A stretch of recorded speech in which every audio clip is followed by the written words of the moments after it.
इस वीडियो में हम पढ़ेंगे अबाउट वायरसेस। वायरस वर्ड हमने बहुत कॉमनली सुना है और हमने ये देखा है ये हम लोगों के लिए काफ़ी हार्मफुल होते हैं। वायरसेस सिर्फ हमारे लिए ही नहीं, हर लिविंग ऑर्गेनिज्म के लिए बहुत हार्मफुल है। सो वायरसेस बेसिकली क्या होते हैं, इनका क्या स्ट्रक्चर है और इन्हें ना ही लिविंग में रखा गया है और ना ही नॉन लिविंग में, इन सब के बारे में जानेंगे इस वीडियो में। Start with the definition of virus. Virus होता क्या है, उस वर्ड का मीनिंग क्या है।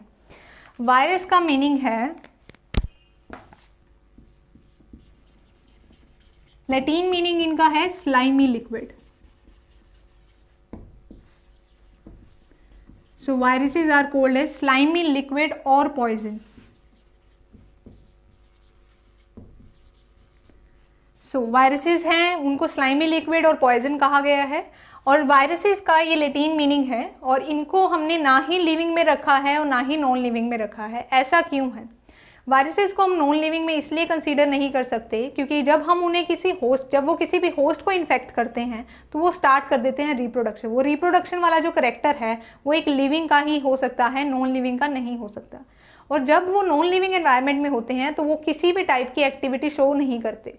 सो इसलिए उनको ना ही नॉन लिविंग में हम रख सकते हैं और ना ही हम उन्हें प्रॉपरली लिविंग कह सकते हैं। इनको इस वजह से किसी भी क्लासिफिकेशन सिस्टम में कोई भी प्लेस नहीं मिला है। वायरसेस का अब हम पढ़ते हैं स्ट्रक्चर।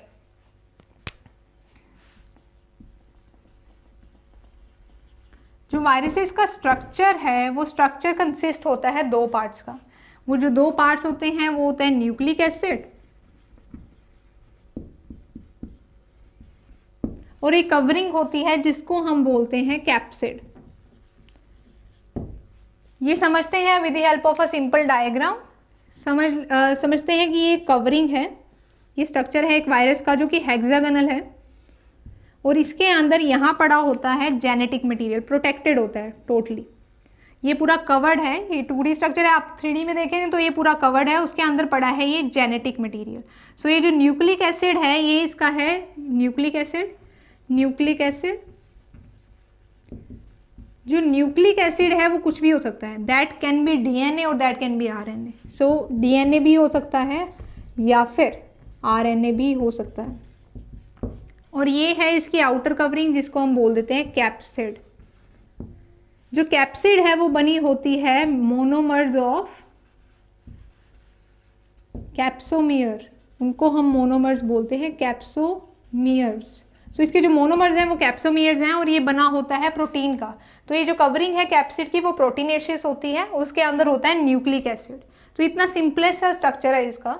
और इनका ये है कि ये जनरेशन तो बढ़ाएंगे पर कभी भी इनका साइज इंक्रीज नहीं हो सकता है क्योंकि वो फैक्टर्स इसके अंदर है ही नहीं है। इनके पास सिर्फ न्यूक्लिक एसिड है जो कि इनको कोडिंग कर सकता है ताकि ये रिप्रोड्यूस कर सकें।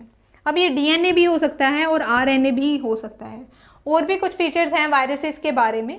वायरसेस ऐसे ऑर्गेनिजम्स हैं जो कि बैक्टीरियल फिल्टर से भी पास हो जाते हैं। ये इतने छोटे होते हैं, सो ये स्मॉलर हैं, पास थ्रू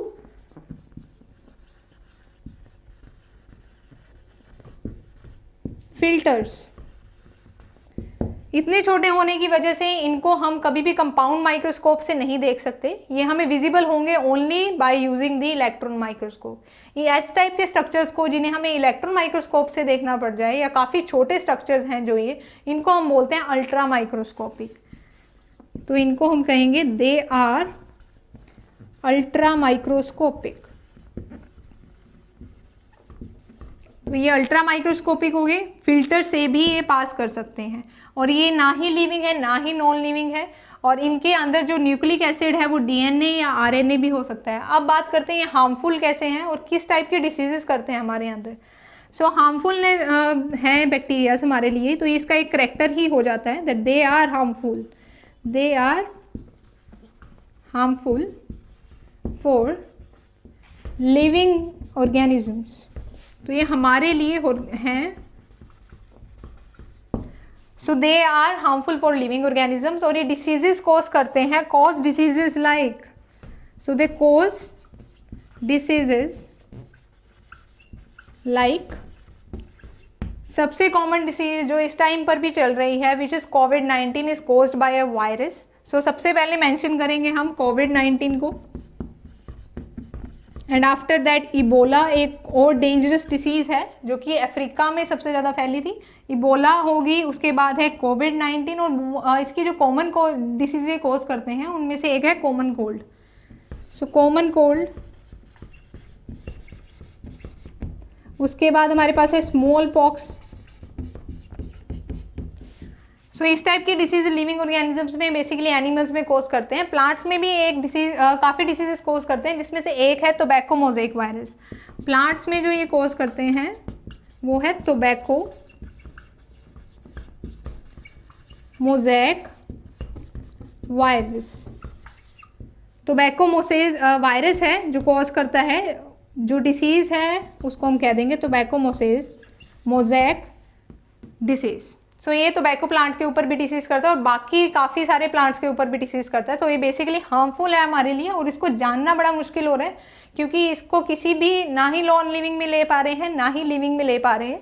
सो इनसे के लिए कोई भी हमारे पास एक पर्टिकुलर मेडिसिन होनी पॉसिबल नहीं है। सो इनका स्ट्रक्चर हमने पढ़ लिया, अब करते हैं हम इसे रिवाइज दोबारा।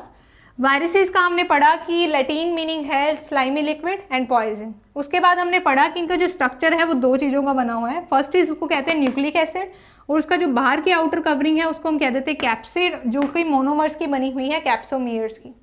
आफ्टर दैट बात आती है कि इनके अंदर यहाँ न्यूक्लिक एसिड जो है वो किस टाइप का हो सकता है। एक न्यूक्लिक एसिड है वो डीएनए भी हो सकता है and that can be RNA, और ये जो बाहर की आउटर कवरिंग है प्रोटीनेशियस वो हमारे पास कैप्सिड होती है। जब भी ये किसी ऑर्गेनिज्म को मोस्टली इन्फेक्ट करते हैं तो कैप्सिड लेयर मोस्टली बाहर ही छोड़कर जाते हैं। उसके बाद हमारे पास ये फिल्टर से पास हो सकते हैं। कौन से फिल्टर से? Filters from which bacteria can not pass. Bacteria can not pass. So ये उन फिल्टर से भी पास हो जाएंगे जिससे बैक्टीरिया पास नहीं हो सकता। तो इतने स्मॉल, बहुत ही छोटे साइज़ के हैं, तो इनको देखना पड़ता है हमें क्योंकि अल्ट्रा माइक्रोस्कोपिक है। तो हम यूज़ करेंगे कौन सा माइक्रोस्कोप? Electron microscope. उसके बाद ये हार्मफुल है लिविंग ऑर्गेनिजम्स के लिए और डिसीजेस कॉजेज करते हैं जैसे कि कोविड-19, Ebola, common cold, smallpox, और प्लांट्स में ये कॉज करते हैं टोबैको मोज़ेक डिसीज़ और ऐसे और बहुत सारे डिसीजेज। अब बात आती है, इस सब को हमने रिवाइज तो कर लिया पर इसे याद कैसे करें? टू रिमेंबर ऑल दिस आपको क्या करना पड़ेगा? इसके ऊपर करने पड़ेंगे vast number of questions practice. उसके लिए आप क्या कर सकते हैं? उसके लिए आप विजिट कर सकते हैं हमारा वेब पोर्टल abhyasonline.in। वहाँ पर मिलेगा आपको हर कंसेप्ट के ऊपर वास्ट नंबर ऑफ क्वेश्चंस। उन क्वेश्चंस की एनालिसिस से आप जान पाएंगे अपनी वीकर एरियाज को, जो कि आपको हेल्प करेगा to prepare better for the competition. So I would suggest you to visit our website called abhyasonline.in।